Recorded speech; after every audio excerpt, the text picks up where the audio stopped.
ಇವತ್ತಿನ ರೆಸಿಪಿಯಲ್ಲಿ super and ಟೇಸ್ಟಿಯಾಗಿರುವಂತಹ ಬೆಂಡಿ fry ಯಾವ ರೀತಿ ಮಾಡೋದು ಅಂತ ನೋಡೋಣ. ಮೊದಲನೇದಾಗಿ ಬೆಂಡೆಕಾಯನ್ನು ಚೆನ್ನಾಗಿ ತೊಳೆದು ಈ ರೀತಿ ಉದ್ದುದ್ದಾಗಿ ಕಟ್ ಮಾಡಿ ರೆಡಿ ಮಾಡಿ ಇಟ್ಕೊಳ್ಳಿ. ಒಂದು ಬಾಣಲಿಗೆ ಎಣ್ಣೆ ಕಾಯ್ತಿದ್ದ ಹಾಗೆಯೇ ಸಾಸಿವೆ, ಆನಂತರ ಕಟ್ ಮಾಡಿ ಇಟ್ಕೊಂಡಿರುವಂತಹ ಬೆಂಡೆಕಾಯಿಗಳನ್ನು ಹಾಕಿ ಸ್ವಲ್ಪ ರುಚಿಗೆ ತಕ್ಕಷ್ಟು ಉಪ್ಪನ್ನು ಹಾಕಿ ಚೆನ್ನಾಗಿ ಸ್ವಲ್ಪ ಈ ರೀತಿ ಕಾಯಿ ಆಡಿಸ್ಕೊಳ್ಳಿ. ಈಗ ಇದಕ್ಕೆ ನೆನೆಸಿಟ್ಕೊಂಡಿರುವಂತಹ ಹುಣಸೆ ಹಣ್ಣಿನ ರಸ, ಯಾಕಂದರೆ ಹುಣಸೆ ಹಣ್ಣಿನ ರಸ ಹಾಕೋದ್ರಿಂದ ಲೋಪ್ಲಿ ಬರೋದಿಲ್ಲ, ಈ ಅಂಟು ಥರ ಬರುತ್ತೆ ನೋಡಿ, ಅದು ಬರೋದಿಲ್ಲ ಆಯಿತಾ. ಸೊ ಈಗ ಇದಕ್ಕೆ ಸ್ವಲ್ಪ ಕರಿಬೇವು.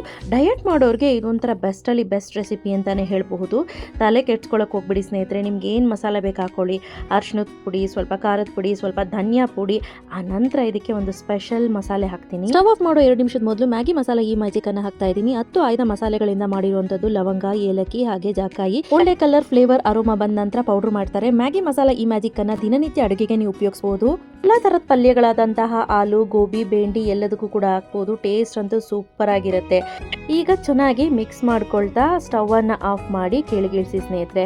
ಸೂಪರ್ ಆಗಿರುತ್ತೆ ಸ್ನೇಹಿತರೆ, ಟ್ರಸ್ಟ್ ಮೀ, ಒಮ್ಮೆ ನೀವು ಕೂಡ ಟ್ರೈ ಮಾಡಿ. ಡಯಟ್ ಮಾಡೋರಿಗೆ ಇದು ಒಳ್ಳೆ ರೆಸಿಪಿ ಅಂತಲೇ ಹೇಳ್ಬೋದು. ವಾವ್.